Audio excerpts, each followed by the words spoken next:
RV owners, let's talk a little bit about heat. Now, you guys know how I feel about electric space heaters in an RV, and I've given you guys some solutions on how to use a space heater potentially safer, but there are some other alternatives too.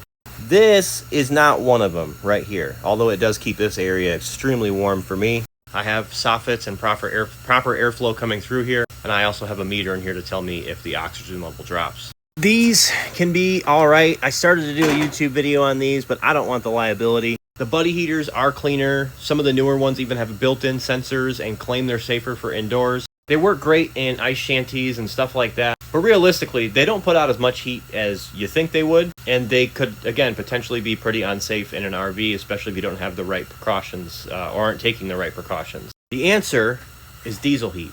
I've been talking about diesel heaters for a while. The hardest part about diesel heat is it's not as easy as just plugging something in. It does need to be installed and installed properly. You have to get the exhaust routed out. You can pick up something like this for less than $100. Again, the hardest part is going to be to get the exhaust routed out somewhere. And I'll be honest, these ones right here haven't been like the most reliable, the cheap ones, especially not for like everyday or frequent use. I did just finish a video reviewing this thing. It's not a paid endorsement or anything. It's a true review from Bouge RV. They sent me this one to review. I just got it filmed, so I'm going to get it up on YouTube here soon. But yeah, look into diesel heat. You are going to have to pay to get it installed. You know, it's not going to be as easy as plug and play, but it is a good alternative to the propane heat.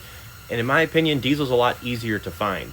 It's at most gas stations where propane is not. You also don't have to deal with your tanks struggling when temperatures drop. Matter of fact, that thing is almost acting like it's almost empty because it's about half full, but it's the temperature in here. Propane is great for heat, but ironically, propane does not like cold weather.